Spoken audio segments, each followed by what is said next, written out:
Next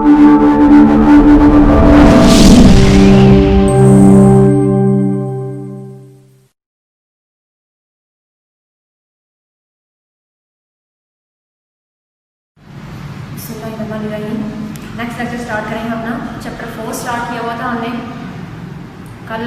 जो पहले हमारा लेक्चर था उसमें हमने पढ़ा सेल वॉल। नेक्स्ट अभी हमारे पास लेक्चर है वो है सेल मेम्ब्रेन।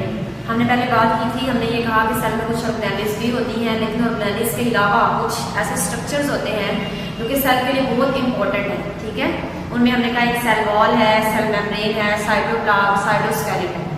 सेल वॉल के बारे में हमने पहले पढ़ लिया। आज हमारा टॉपिक है वो है सेल मेम्ब्रेन। सेल मेम्ब्रेन क्या है? अगर हम सेल मेम्ब्रेन को डिफाइन करें तो यहाँ पे दो तरह से लिखा है। एनिमल सेल में अलग से यहाँ पे मेंशन किया, प्लांट सेल में मेंशन किया। एनिमल सेल में the outer most layer of the cell is called cell membrane. Animal cell के अंदर जो सबसे बाहर वाली कवरिंग है, जो सबसे आउटर मोस्ट कवरिंग है या लेयर है या मेम्ब्रेन है, उसको हम क्या बोलते हैं? उसको हम सेल मेम्ब्रेन का नाम देते हैं। अगर प्लांट सेल की हम बात करें, प्लांट सेल में कहाँ पे ये पाई जाती है, तो हमने सेल वॉल के बारे में पढ़ा।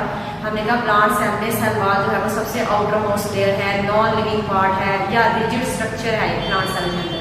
तो प्लांट सेल में क्योंकि outer most layer cell wall होती है, तो इसलिए सेल वॉल के अंदर की तरफ जो मेम्ब्रेन है उसको हम क्या बोलेंगे? Cell membrane. यानी एनिमल सेल में जो सबसे आउटर मोस्ट कवरिंग है वो सेल मेम्ब्रेन कहलाती है। और प्लांट सेल में यहाँ पे मौजूद है is present inner to the cell wall in plant cell. Cell wall के अंदर की तरफ जो मेम्ब्रेन होगी वो क्या कहलाएगी? वो सेल मेम्ब्रेन कहलाएगी। नेक्स्ट हमारे पास आ जाती है हेडिंग, वो है फंक्शन। इसके फंक्शंस क्या क्या है सेल मेम्ब्रेन के, क्यों मौजूद होती है एक सेल के बाहर? तो यहाँ पे इसके फंक्शन मेंशन किए हैं बुक के अंदर। जो सबसे पहला और मोस्ट इंपोर्टेंट इसका फंक्शन है वो है act as a semi permeable membrane. Semi permeable membrane का क्या मतलब है? यहाँ पे जो क्वेश्चन आता है इसमें से उस सेमी परमिएबल मेम्ब्रेन के बारे में पूछते हैं।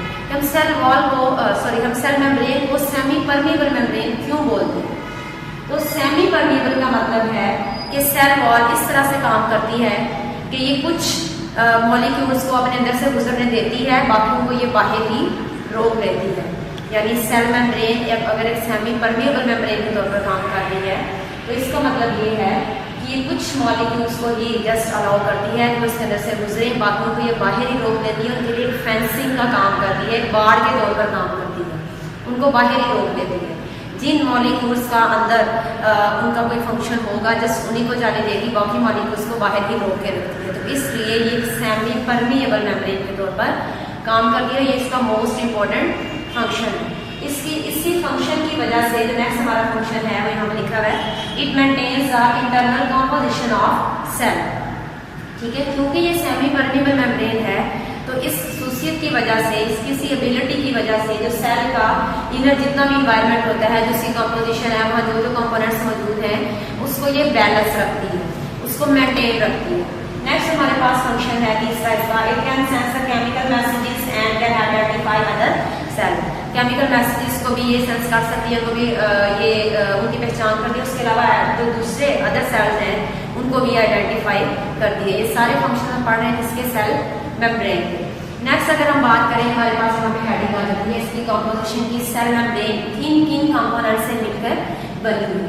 तो यहाँ पे अगर हम बात करते हैं सेल मेम्ब्रेन की तो 3 बेसिकली इसके अंदर ये कंपोनेंट्स हैं जिन पे ये कंपोज करती है। उसमें सबसे पहले हमारे पास आ जाते हैं प्रोटीन्स, नेक्स्ट लिपिड्स और थर्ड वन है वो है कार्बोहाइड्रेट्स। कार्बोहाइड्रेट के साथ उसने मेंशन है ट्रेस क्वांटिटी, ट्रेस अमाउंट या स्मॉल अमाउंट, और थोड़ी सी मिकदार में मौजूद होते हैं। जो मेजॉरिटी होती है वो लिपिड्स की और प्रोटीन्स की इसके अंदर मौजूद होती है। तो ये तो होगी इसकी कंपोजिशन। नेक्स्ट यहाँ पे हमारे पास एक मॉडल है जिसको बोलते हैं फ्लूइड मोज़ेक मॉडल। यानी इसके अकॉर्डिंग हम बताते हैं कि सेल मेम्ब्रेन जो है इसका स्ट्रक्चर कैसा है। ये मोस्ट इंपोर्टेंट इसमें से क्वेश्चन है जो आ जाता है। फ्लूइड मोज़ेक मॉडल के बारे में पूछा जाता है। फ्लूइड मोज़ेक मॉडल क्या है? अगर हम इसको डिफाइन करें, according to this model there is a lipid bilayer in which protein molecules are embedded. ठीक है, सबसे पहले इसकी स्टेटमेंट है, उसने ये कहा है कि अगर हम इस मॉडल की बात करें, इस मॉडल के अकॉर्डिंग सेल मेम्ब्रेन का स्ट्रक्चर ऐसा है कि इसमें लिपिड्स की 2 लेयर्स होती हैं। साथ ही मैंने डायग्राम भी यहाँ पे बनाई है, लिपिड बाइलेयर है ये। अगर आप देखें तो लिपिड्स की ये एक लेयर ये है, एक लेयर ये है, 2 लेयर्स है इसके अंदर लिपिड्स की। ठीक है, जिसके अंदर वो कह रहे हैं प्रोटीन के मॉलिक्यूल्स, ये भी प्रोटीन का मॉलिक्यूल है, ये भी प्रोटीन है, ये भी प्रोटीन प्रोटीन के मॉलिक्यूल इसके अंदर एम्बेडेड हुए हैं, अगर आप देखो उसके अंदर धंसे हुए लिपिड बाइलेयर के अंदर, ठीक है। अगर वो ये कह रहे हैं हम इसका स्ट्रक्चर अगर देखते हैं माइक्रोस्कोप पे तो हमें किस तरह का नजर आता है कि लिपिड्स की यहाँ पे 2 लेयर्स हैं, 2 तहें हैं और उनके अंदर ये प्रोटीन के जो मॉलिक्यूल्स हैं वो इनके अंदर एम्बेडेड हैं, इनके अंदर वो धंसे हुए हैं।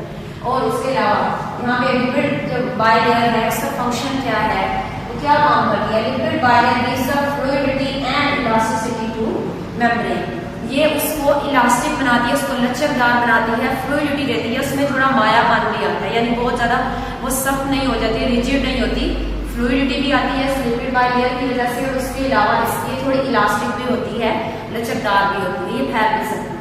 और नेक्स्ट तीसरा यहाँ पे पॉइंट है, हम इसकी बात करें फ्लूइड मोज़ेक मॉडल की, small amount of carbohydrates are also found, थोड़ी सी मिकदार में कार्बोहाइड्रेट भी इसके अंदर मौजूद होते हैं। अब आप कहेंगे वो कहाँ पे है, अगर हम इसका स्ट्रक्चर देखते हैं आपकी बुक के अंदर जो मेंशन है, हमने कहा ये लिपिड्स की बाइलेयर है, ठीक है, यहाँ पे हमने बता दिया लिपिड बाइलेयर है। उसके अलावा ये क्या है, ये प्रोटीन के मॉलिक्यूल्स हैं, ये 2 चीजें हो गई।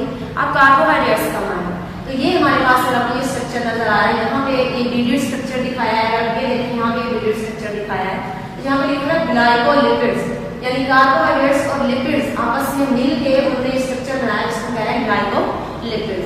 इसी तरह से अगर यहाँ पे देखें ग्लाइकोप्रोटीन लिखा है, यानी ग्लाइको मतलब ग्लूकोज या कार्बोहाइड्रेट्स की बात करें तो कार्बोहाइड्रेट्स और प्रोटीन में मिल के ये स्ट्रक्चर बनाया जा रहा है ग्लाइकोप्रोटीन।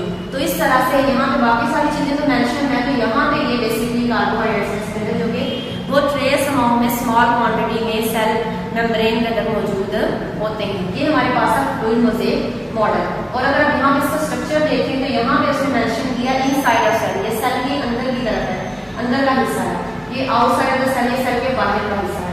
अब इसके जरिए से किस तरह से होती है ट्रांसपोर्ट, तो भी हमने कहा कि प्रोटीन के मॉलिक्यूल यहाँ पे इसके जरिए से अब जो मॉलिक्यूल है वो यहाँ से निकल के सेल के अंदर की तरफ आते हैं। तो इस तरह से ये फेंसिंग का एक बाड़ का काम करती है कि जिन मॉलिक्यूल्स की रिक्वायरमेंट है यहाँ पे अंदर जस्ट उनको अंदर आने देती है, बाकी को यहाँ पे बाहर ही रोक के रखती है। इस तरह से जो सेल का सारा यहाँ पे इंटरनल की कंपोजिशन है, उसका इन्वायरमेंट है, उसको बैलेंस रखती है, मेंटेन रखती है। और उसके अलावा यहाँ पे ये कोलेस्ट्रॉल दिखाया गया, तो वो ये कह रहे हैं कि जो यूकैरियोटिक सेल्स होते हैं, यानी ऐसे सेल्स जिनमें प्रोमिनेंट न्यूक्लियस मौजूद होता है, उन सेल्स के अंदर सेल मेम्ब्रेन अगर देखते हैं यहाँ पे थोड़ी सी अमाउंट में हमें कोलेस्ट्रॉल भी देखने को मिलता है, जो कि क्या है फैटी मटेरियल है। तो ये हमारे पास है इसकी कंपोजिशन या इसका स्ट्रक्चर जो कि हमें माइक्रोस्कोप में नजर आता है। ये हमारे पास मोस्ट इंपोर्टेंट क्वेश्चन है इसका, जो मैंने आपको बताया फ्लूइड मोज़ेक मॉडल और एक सेमी परमिएबल मेम्ब्रेन। ये था हमारा लेक्चर। नेक्स्ट हम नेक्स्ट